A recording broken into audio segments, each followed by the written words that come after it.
The derelict spaceship drifted silently through the cosmos, a tombstone in the cold void of space.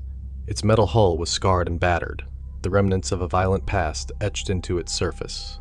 Inside, the air was thick with decay, the stench of death mingling with the stale, recycled oxygen. The corridors were dark and empty, the only sounds the creaking of the ship's ancient frame and the distant hum of its failing life support systems.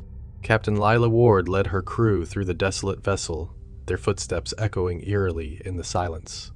They had received a distress signal from the ship, the Arcturus, weeks ago. Now, they were here to find out what had happened to its crew. The team consisted of Dr. Samir Patel, a seasoned xenobiologist, Lieutenant Marcus Kane, the ship's pilot and engineer, and Corporal Jenna Lee, a no-nonsense security officer. As they ventured deeper into the ship, a sense of unease settled over them. The walls seemed to close in, the darkness pressing against their suit visors. Lila felt a chill run down her spine as she glanced at the twisted, grotesque remains of the crew members they passed. Their bodies were contorted, faces frozen in expressions of pure terror. "What the hell happened here?" Marcus muttered, his voice breaking the oppressive silence. Dr. Patel examined one of the bodies, his brow furrowed in concentration. "It looks like they were attacked, but there are no signs of physical trauma. It's as if something scared them to death." "Stay alert," Leela commanded, her voice steady, despite the fear gnawing at her insides. "We don't know what we're dealing with." They reached the ship's command center, the heart of the Arcturus. The doors slid open with a groan, revealing a scene of chaos. Consoles were shattered, wires hung like entrails from the ceiling, and blood stained the walls. Lila's eyes were drawn to the center of the room where a large, ominous crack in the floor seemed to pulse with a sickly, greenish light. "Look at this," Jenna whispered, pointing to a strange symbol carved into the wall. It was unlike anything they had seen before, an alien script that seemed to writhe and twist as they stared at it. Dr. Patel's voice trembled. "I've seen this in ancient alien texts. It's a warning, a seal meant to keep something contained." A sudden chilling laugh echoed through the room, sending a jolt of fear through the crew. They spun around, weapons at the ready, but saw nothing. "Who's there?" Marcus called out, his voice cracking. The laughter stopped, replaced by a cold, sinister whisper. "You should not have come here." The lights flickered, and the room plunged into darkness. Panic surged through Lila as she activated her helmet light. The beam illuminated the ghostly figure of a crew member, their eyes hollow and their mouth twisted into a grotesque grin.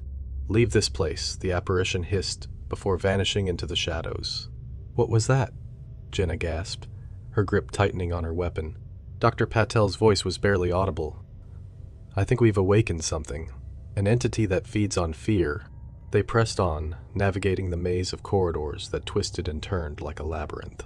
The ship seemed to be alive, its walls pulsating with a malevolent energy. The whispers grew louder, more insistent, filling their minds with dread. Lila's heart pounded in her chest as she led her team toward the source of the disturbance. They reached the engine room, its vast cavernous space filled with shadows. In the center stood a massive pulsating orb, the source of the sickly light. "What is that?" Marcus breathed, his voice trembling. "It's an alien entity," Dr. Patel said, his eyes wide with fear. "It must have been trapped here by the Arcturus crew, but now it's free." The entity pulsed, sending waves of fear crashing over the crew. Lila felt her knees weaken, her vision blurring. She could hear the screams of the dead crew, their voices a cacophony of terror. "We need to destroy it," Jenna said, her voice steady despite the terror in her eyes. "It's the only way to stop this."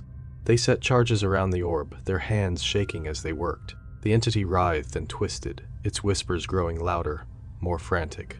As they prepared to detonate the charges, a voice echoed through the room. "You cannot destroy me. I am eternal." Leela steeled herself, her finger hovering over the detonator. "We have to try." The explosion rocked the ship, the shockwave sending them sprawling.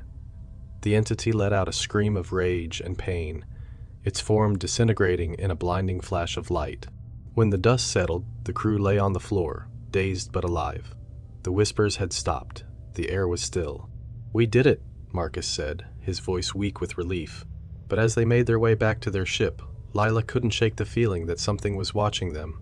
The Arcturus was silent, but the echoes of its past lingered, a haunting reminder of the horrors they had faced. As they prepared to leave, Lila glanced back one last time. In the darkness, she saw a pair of glowing eyes, watching them, waiting. The entity was gone, but its presence remained, a shadow in the void. And in the silence of space, they knew that their nightmare was far from over.